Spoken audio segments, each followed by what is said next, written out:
Oi, eu sou a Arity Júlia, E eu sou a Tati. você está no Feminilidade Redimida e hoje nós temos uma convidada especial, né? Que chique. Muito chique. Nós estamos com a Cláudia. A Cláudia é multitarefas como toda mulher. Musicista, teóloga, professora, um monte de coisa. E a gente, Mãe, mãe, avó, avó, esposa. esposa. Quanta coisa, hein? Isso. E hoje a gente vai falar sobre o universo feminino, sobre missão da mulher nesse mundo masculino. Será que é isso? Vem com a gente.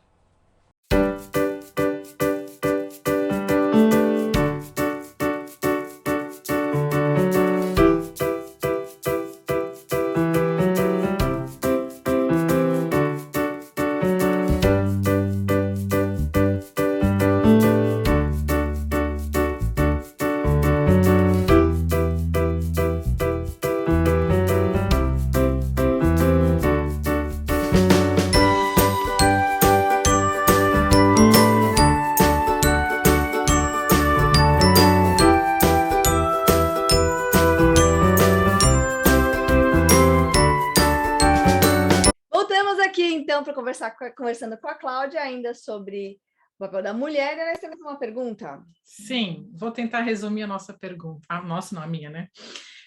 Cláudia, a gente tem conversado bastante sobre essa questão da missão da mulher na igreja e Uhum. como definir se é possível ou não, e também se existe alguma diferença, se dá para falar, né, Missões diferentes. na sua visão bíblica, se há uma missão diferente do homem para a mulher. A gente gosta muito, a gente discute muito no nosso canal sobre a palavra auxiliadora que tem lá em Gênesis, né? Que dá para a gente dar esse entender que a mulher ela vai auxiliar o homem no papel que Deus deu a ela, a ele, de cuidar do jardim, ou seja, cuidar e gerenciar esse planeta, e a gente entra como auxiliadora. E o Paul Tournier, ele fala, ele tem uma pegada desse livro, Missão da Mulher na Igreja, que a gente Não, é só a missão da mulher. Missão da Mulher. É. Que ele fala que a mulher, ela tende a focar em cuidados com pessoas, ela é mais focada a pessoas e também a temas práticos, de como, ok, eu entendi a teologia, eu estudei a O que teologia, isso tem a ver então com a como vida? que eu aplico? Né? E essa parte eu concordo, que às vezes o homem, e a gente sente muito isso no púlpito masculino, né? A gente conversa sobre no púlpito masculino é assim, eles podem ficar falando horas sobre uma palavra no grego da exegese e tal, e algumas vezes a parte da aplicação parece que não tem a profundidade quando você ouve uma mulher pregando, né? Pelo menos na nossa visão, né? Então a gente queria que você falasse um pouco sobre isso, sobre o que você pensa da missão da mulher, do homem e dessa visão aí do Paul Tournier, né, em relação à orientação da mulher. Ele tem uma percepção interessante e ela se consagra biblicamente, tá? Homem e mulher são diferentes, constitucionalmente diferentes, né? Biologicamente diferentes, mas eles são diferenças complementares e nós não somos absolutamente diferentes, ou seja, o homem é absolutamente constituído dessa vibe teórica, dessa coisa um pouco mais acima, né, da realidade, e nós não somos só essencialmente práticas, né? Sim, Nós temos todo um lado... Uma mistura aí, um blend.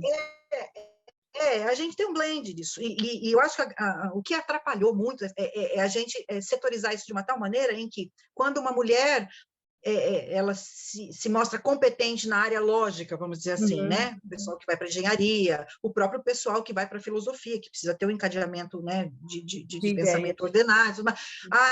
Essa mulher tende a ser masculinizada porque ela está indo para uma área que não é teoricamente... o homem que vai para uma, sei lá, uma área mais... Né?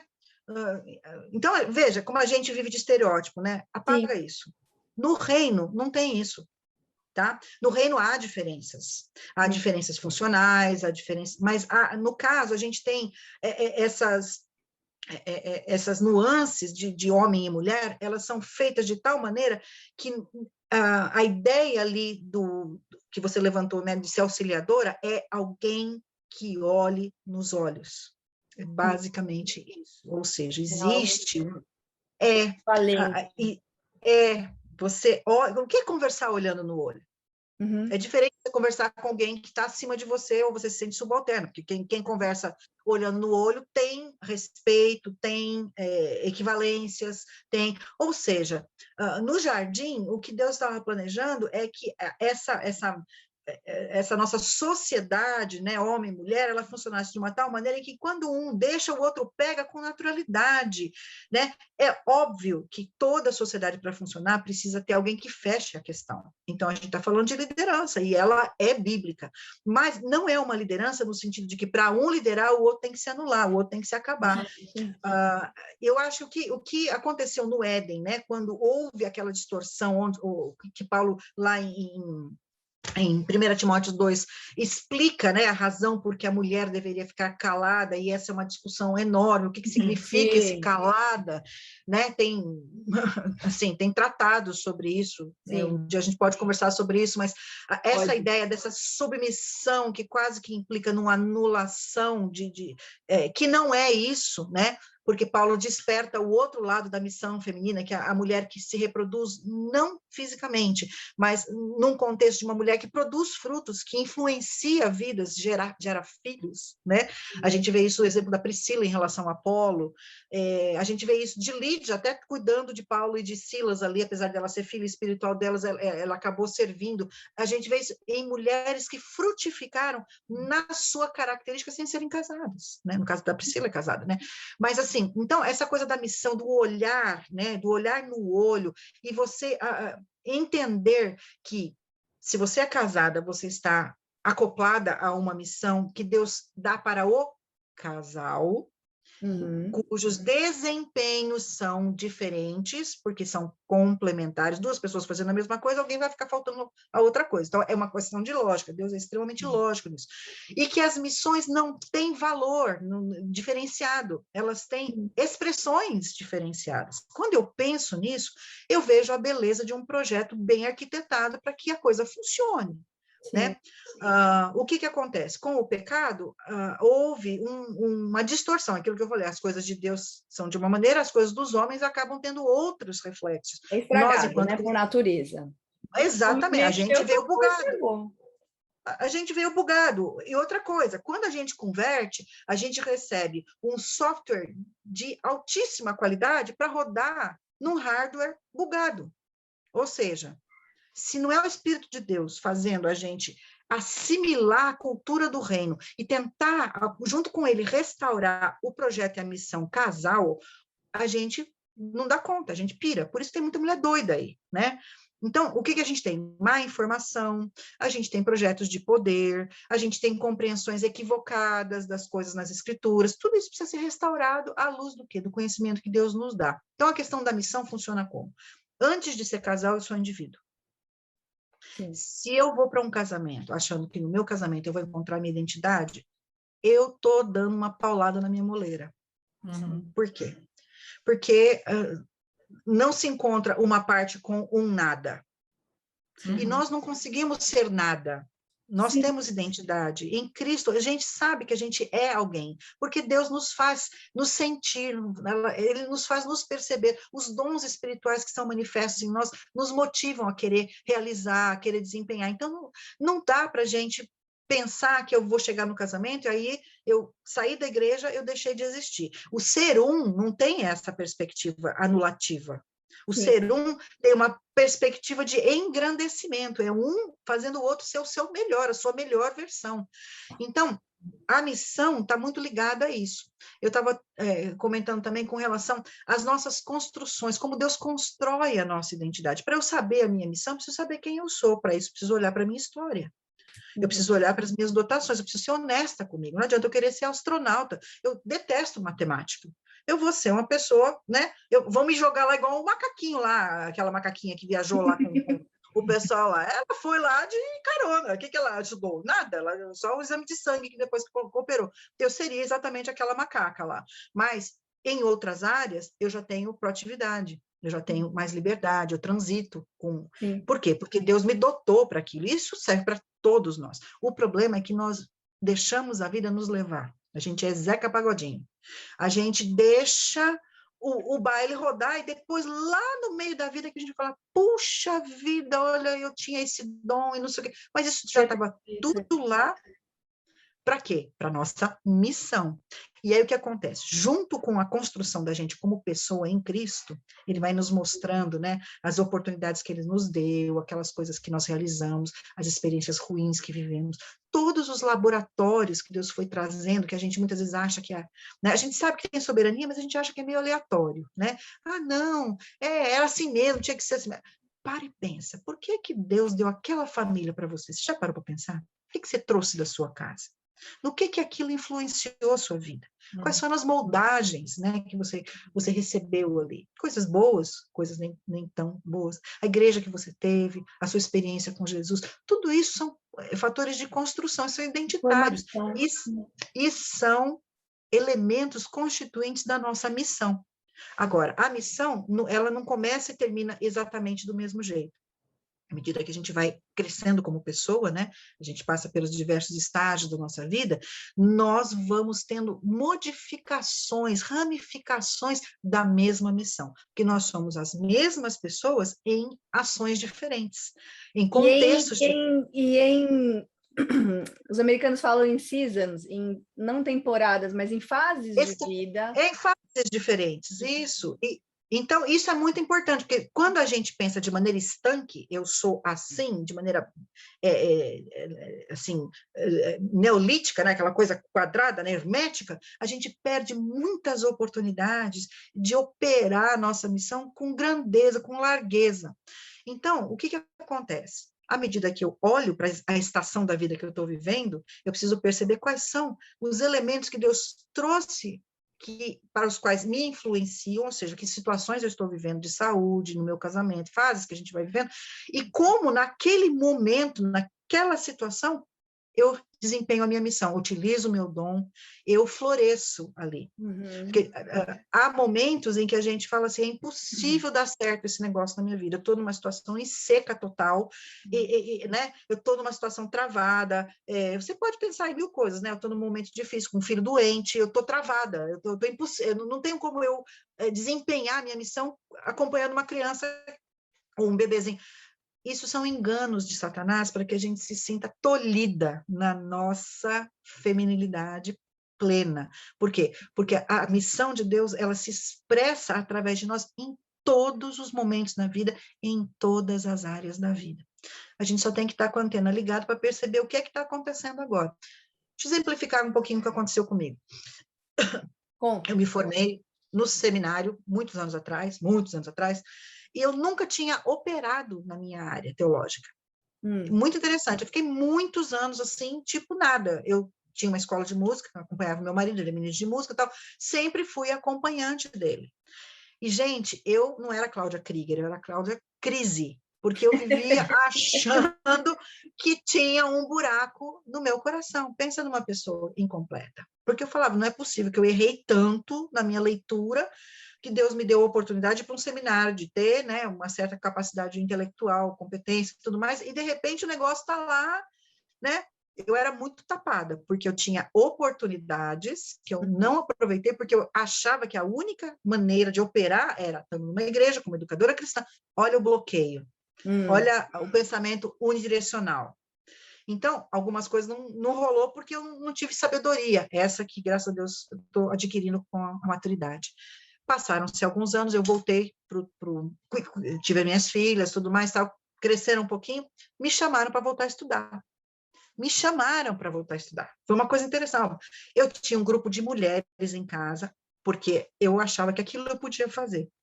A gente orava, eu dava estudo bíblico. Um dia, uma delas, que era esposa de pastor, virou para mim e falou assim, Cláudia, eu acho que você deve voltar para o seminário, porque você tem competência na área comunicacional. Você é uma pessoa que a gente entende o que você fala.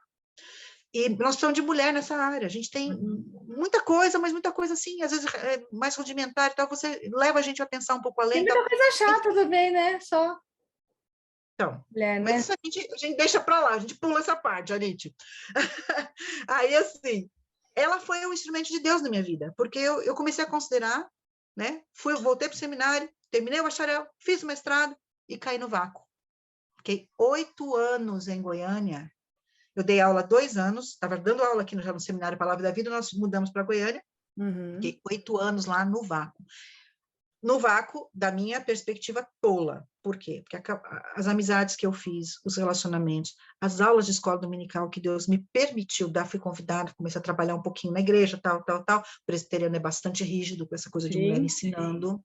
Mas olha, maravilha, Deus leva o reverendo Augusto Nicodemos para minha igreja, para ser pastor. A gente trabalhava com ele. Adivinha o que ele fez? O que ele fez? Abriu a porta. Chegou para mim e falou, olha, vamos trabalhar junto. Então, ele me mandava gente para aconselhar, valorizava as minhas aulas de escola dominical, me chamava para dar curso. Então, assim, Deus foi mostrando e trazendo de novo a visão da missão numa nova fase. Uma fase de maturidade, uma fase de compreensão, uma fase em que eu tinha tempo para fazer aquilo, podia me dedicar. Acabei dando aula num seminário presbiteriano. Eu já não estou mais lecionando lá, fui chamada para dar aula de hebraico. Pensa, e tipo assim, ó, nós só estamos chamando a senhora porque não tem nenhum homem para dar aula, viu? Eu escutei isso todos os dias da minha vida. Ó, a senhora sabe que se aparecer um homem, a senhora... Você perdeu, né? E realmente, eu acho assim, se é essa visão, respeito e tudo mais, mas Deus deu largueza com os alunos, com os professores, eu me descobri ali numa vibe de influência muito maior do que o ensino linguístico. Abriu outras portas, eu estou transcendendo, e agora, nesse último momento, porque quando a gente está numa fase de transição ministerial, é muito delicado, a gente se sente meio perdido com relação à missão, Deus não nos deixou à deriva, porque quando Deus tem projeto para a vida de alguém, Ele administra o dom, Ele administra o tempo, e Ele dá todas as condições para a coisa acontecer, a gente não precisa abrir a boca. Olha que coisa interessante, esse último semestre, eu tenho me direcionado ao ensino feminino, que é a minha grande paixão. Estou dando aula com um projeto casado com o chamado da meia-noite, o Foco, lá no Rio Grande do Sul. Sim. Aula do quê? Teologia para mulher. Pastoreando o coração da mulher. Teologia rosa. Teologia rosa, mas assim, não é rosa clarina, é pincona mesmo, salpicada de dedo, porque dá uns babado bom de discussão lá, é gente como a gente. Tem gente de tudo que é lugar do país fazendo curso. Estou fazendo exposição bíblica. Então, a mulher que estuda teologia, ela não precisa ser uma baranga chata que só fica batendo boca com o homem. Tem um espaço teológico para a gente... Enorme. Sabe? E você falou de influencer, né? Olha, Arit, a gente influencia e a gente é influenciado, mas pensa que coisa maravilhosa é você ensinar as mulheres que já vão passar para a próxima geração de mulheres o pensamento cristão ordenado. Verificação de missão, isso tudo que a gente está falando aqui agora. Percepção da importância do conhecimento teológico na formação de uma família inteligente, na formação de um pensamento crítico, que nós temos um mundo que conflita com a gente o tempo todo, cosmovisão cristã, a gente precisa ensinar a pessoa a pensar. Deus foi me conduzindo, aquela menina de 14 anos que pela primeira vez falou na igreja lá em Santos, hoje é uma mulher de 56 que está totalmente... Santos? Como assim? Eu sou de Santos. Mas também! Eu sabia que você era maravilhosa por algum motivo. Tudo gente boa! Aqui, pensa, nós duas. Tudo Caiçara aqui. As três. Carona daquelas, pensa aqui, de pegar peixe lá no pontão da ponta da praia, lá de Santos. Eu adorava pescar. Eu morava no Canal 3 ali. Então eu morava no Canal 4. A gente era vizinha. Olha isso. Olha.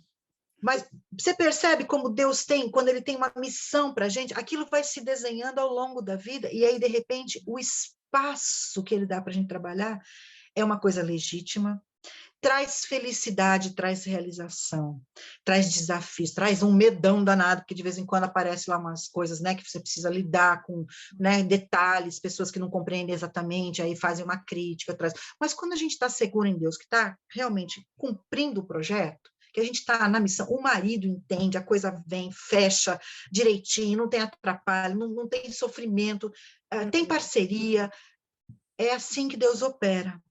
Mas isso não nasce de um dia para o outro, isso nasce de uma consciência da feminilidade redimida. Ou seja, como a Escritura mostra para a gente que a gente pode ser uma mulher de Deus sem ferir princípio bíblico e está assim exuberando no reino de Deus, gastando a vida mesmo para valer, em todos os sentidos, no sentido matrimonial, no sentido identitário, no sentido maternal, no sentido de ser obreira de Deus, porque tem muita mulher aqui que não é casada e que estava lá atuando como obreira. Mulheres que tiveram coragem de dar a vida por Jesus, como o caso de Priscila, que Paulo fala que ela e Áquila sofreram sanções naquele momento de Roma, porque eles estavam acolhendo gente que era considerada bandida. Que mulher que não tem estrutura, que não tem realmente um relacionamento sólido com Jesus, aceita uma missão. Era a missão de Priscila. Hoje tem muita mulher mimimi, né? Muito mimimi. Que não aguenta. Por que você acha que tem tanta mulher mimimi? Por que você acha? Olha, é uma infantilização de verdade.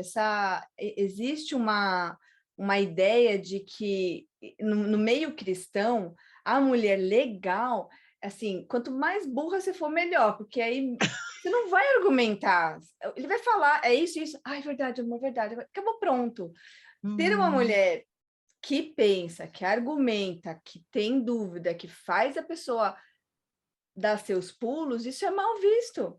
Acho né? que assusta um pouco. Uma mulher forte é mal vista. A Cláudia estava falando, a fala da Cláudia e da Arit também, agora me lembrou um pouco sobre o objetivo do canal, né? Por que a gente começou também?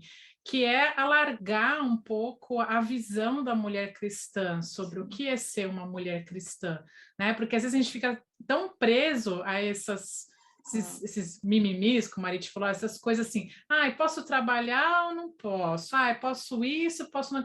Mas ser mulher cristã é tão mais do que pode ou não pode, Sim. né? E aí eu lembrei também do livro da Carolyn McCulley, que é Cristã e Bem-Sucedida, não sei se você já leu esse livro, mas a gente gostou bastante. Não li ainda. Mulher cristã e bem-sucedida, né? Mulher cristã e bem-sucedida. E ela fala de uma coisa muito interessante, que assim, a mulher, nesse papel de casada e com filhos, é um papel que ela vai exercer por um período curto de tempo. Se você olhar para a vida inteira dela, Sim. né? De 0 aos 80 anos. Por exemplo, então a mulher tem um filho aos 20, por exemplo, e aos 35, 38, esse filho talvez já esteja até saindo de casa, e aí? A mulher tem 40 anos, o que ela vai fazer por mais 40 anos da vida dela? Né? E hoje em dia, infelizmente, no nosso contexto, muitas ainda pensam isso, não, eu tenho que cuidar dos meus filhos e ficar em casa, ok, muito digno isso, não é uma crítica, mas e aí fica isso, lá né? sentada assistindo novela, aí o moleque, a filha faz 18 anos, sai de casa e aí vai continuar sentada em casa vendo novela. E a sua missão, né? Puxando a sua palavra aí principal, e a sua missão? Qual que é o seu propósito de vida? Né? O que mais você pode agregar, auxiliar a liderança do homem, auxiliar o que Deus está fazendo no mundo? As pessoas necessitadas, as que sofrem, as pessoas fora da sua casa, né? Porque há um momento em que a casa consome a gente muito, mas isso é passageiro, né? E assim, no que a gente está crescendo? Qual que é o, né, para chegar nesse foco? momento e ainda ter uma vida cheia de propósito, né? Porque como fala aquele salmo, que o pessoal idoso, eles ainda dão fruto quando chegam na maturidade. Então não é assim, acabou minha vida, meu filho casou, foi embora, agora eu não sei viver sem ser mãe, eu não sei viver. Ou perde o marido e fala assim, meu Deus, eu não sei mais viver. O que vai ser de mim agora, né? É claro que a nossa identidade está muito entrelaçada com a do marido quando se é casada, mas de qualquer maneira, ainda o casamento é algo temporário, né? Algo que nós somos em Deus, em Jesus, né? Que é muito maior do que tudo isso. Esse é um dos objetivos do canal, a gente tratar dessas questões que, enfim, que fazem a gente pensar e que trazem esse acorda. Então, se a gente considerar que cada mulher é uma unidade construída de maneira poética por Deus, ou seja, a gente é uma obra de Deus para a qual ele tem um projeto, é o que fala lá em Efésios 2:10, né? Sim. Ele tem um projeto para cada uma das pessoas que ele alcança com a graça. Existe um caminho, ou seja, não é a gente que constrói a nossa vida, a gente se adequa ao projeto de Deus. E o projeto de Deus contempla as diversas fases da vida, é isso que vocês estão falando, né? Para cada fase da vida, a gente tem que ter uma adequação, a gente tem que ter um entendimento do que vai ser a nossa maior energia, mas isso não quer dizer que é a nossa única energia, a nossa única escolha. Tá? E não é aquela coisa, vamos botar um ovo em cada coisa, porque se cair uma cesta, sobrou a outra. Não é isso, a gente não vive de resto. A gente tem que ter, porque mulher foi feita de maneira múltipla, a gente pode ter múltiplos projetos na mesma fase, sabendo priorizar, e isso é que é maravilhoso na mulher virtuosa de Provérbios 31. Você vê que ela está articulando uma porção de bolas, está tudo no ar, né? Ela aquilo, né? É uma mulher que você vê que ela é proativa, ela tem consciência de si, ela é bela, ela tem prazer nas coisas que ela faz. A gente vê que ela é uma mulher feliz e ela tem marido e filhos. E é interessante porque parece que ela consegue articular todos esses momentos da vida de maneira inteligente, né? Em que tudo acontece como tem que acontecer, de maneira bem sucedida, e nenhuma daquelas coisas se sobrepõe à sua maior prioridade, que não é marido e filhos. Todo mundo fala que a mulher virtuosa, a prioridade dela é marido e filhos. Gente, não é. A prioridade da mulher virtuosa é o temor do Senhor. Então, o que dá para a gente norte para ter exatamente essa postura que vocês falaram, né, da gente ter uma vida dinâmica, frutífera, e que o fruto vai se multiplicando e vai se reproduzindo em diversos momentos diferentes, é por quê? Porque o temor do Senhor, como princípio de sabedoria, me dá o óculos que eu preciso para me enxergar do ponto de vista de Deus, e com Deus estabelecer a minha agenda. E é interessante que Deus estabelece a agenda mesmo. Então, o temor do Senhor vai me orientar, naquele determinado momento da minha vida, o que eu devo priorizar. Agora, priorizar não é eliminar as outras coisas, é dar mais energia, mas mantendo as outras coisas também em articulações, né? A mulher que se dedica só, entre muitas aspas, né, a uma coisa, ela se empobrece em outras áreas. Por exemplo, você sabe que uma mulher que só se dedica a cuidar de filho, de uma maneira desordenada, quando ela entrega a sua vida inteira no projeto maternidade, ela deixa de ser uma esposa que se embeleza para o seu marido, uma pessoa que recebe outras pessoas, que mantém amizades. Quando termina o projeto maternidade, nunca termina, na verdade, mas assim, quando encerra aquela coisa mais específica, intensa, né? Ela olha para os lados e sobrou o quê? Um casamento falido. Uma mulher que não se enriqueceu para as outras coisas. Então, assim, volto a dizer, cada mulher é uma mulher. Talvez haja mulheres nesse planeta que se sintam felizes em ter essa... Quem somos nós para julgar? A minha pergunta é, só vai ser realmente realizada se você entender que este é a configuração da missão de Deus para você, do seu projeto, das boas obras que ele preparou para que andássemos nela. A gente espiritualiza esse texto, a gente acha que isso é só falar de Jesus, não sei o quê. E boas obras é tudo que diz respeito à vida do ser humano. Nossa vida é teu-referente. Então, tem a ver com tudo. Quando a gente está alinhada com o projeto de Deus, a gente sabe que Deus tem tempo certo para as coisas acontecerem e ele vai dar para a gente essa sabedoria da gente escolher de maneira correta o tempo certo de fazer tal coisa. Todas as coisas. Todas as coisas. Então, a gente se realiza nesse sentido, a gente não se sente roubada, porque também tem muita mulher que se dedica à profissão e se sente roubada porque não teve, entre aspas, tempo de ser mãe. A gente vê gente mutilada emocionalmente de várias maneiras. Sim. Né? Justamente porque tenta entrar nessas caixinhas, né? Isso, que não funciona. Isso. Nosso tempo está acabando, a gente tem mais 3 minutos. Então, eu quero dizer duas coisas nesse tema. Fala. Inteligência não tem gênero, ou seja, mulheres são inteligentes, sim.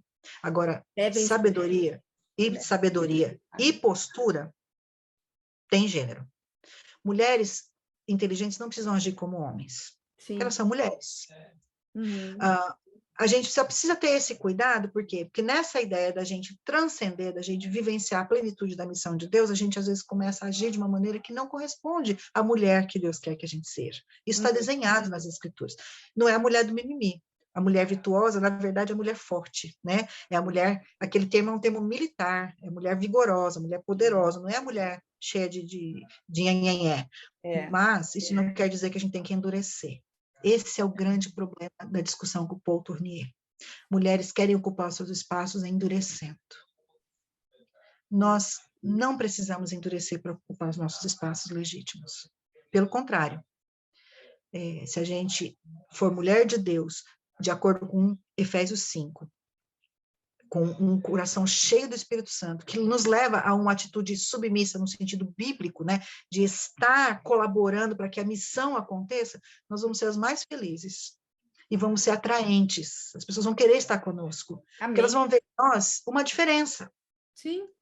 A diferença de quem sabe quem é, Uhum. né? Pode não ter nada, pode não ter esse título, aquilo, mas a gente passa isso. Olha, puxa vida, você tem alguma coisa que me diz, o que que é? Eu estou fazendo a vontade de Deus na minha vida. Exato. Isso é missão. Isso é missão. E isso traduz no Espalhar a casamento. glória de Deus, né? E Espelhar. aí Deus é glorificado. Porque a gente dá para ele, realmente, o lugar dele na nossa vida. Porque sem Deus a gente não consegue nada disso que a gente está falando. Verdade. É uma busca sana. Porque é transcendente. Esse é o lado sobrenatural da nossa vida. Então tem que ter a sabedoria humana de pensar do jeito de Deus, temer a Deus, e tem um lado de Deus que vem e completa aquilo que a gente não é capaz de fazer. Isso é sensacional, né? E a gente vai ocupando os espaços que ele vai nos colocando. Sim. Que delicinha de papo, Cláudia, amei. Muito obrigada. Eu Obrigada também. pela presença, pelos 2 episódios. Espero que a gente tenha outras oportunidades aí. Com certeza. Vai ser um prazer. Vai ser um super prazer. Então é isso, gente. Um beijo para vocês e a gente fica por aqui. Tchau, gente. Obrigada. Tchau, com Deus. Eu já vou falar com você rapidinho. Tá bom, então. Tchau, Beijão. prazer, viu? Conhecer. Beijo. Prazer, querida. Vamos conversar mais vezes. Tá bom. Tchau, tchau. Tchau.